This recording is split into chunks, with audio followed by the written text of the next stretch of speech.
আজকে আমার কত কাজ তুমি জানো, তোমার জন্য, শুধু তোমার জন্য আমার আজকে পার্কে আসা। শুক্রবার দিন কত কাজ আমার জানো। আমার হচ্ছে কি তোমার কাজ বড়। শুক্রবারে একটা দিন দুইজন পার্কে আলাম, রিল্যাক্সে ঘুরবো ফেরবো, এসছো কি তোমার বেশি কাজ নাকি? আসলে বিষয়টা তুমি বোঝো না, আমি তোমার ভালোবাসি বলেই আজ এই পার্কে নিয়ে আসি ঘুরতে, বুঝেছো? তা তো আমি জানি।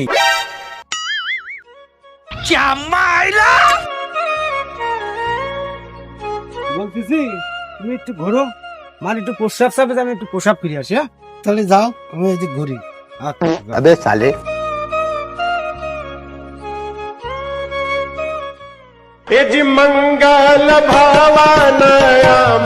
আরে কি মাল রে, একটু আগ বলে দেখি দিন।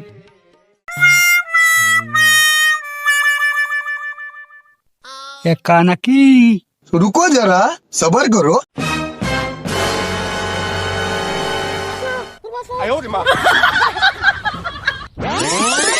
अच्छा ठीक है, समझ गया।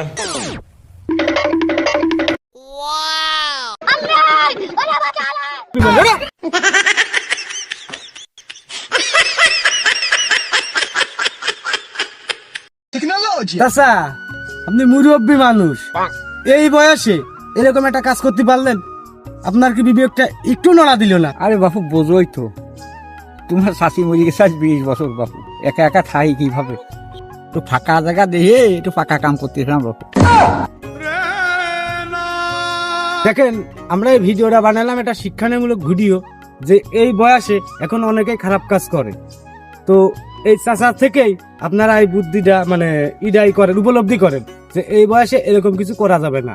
আর সবাই মিলে বলবেন ইফটিজিংকে না।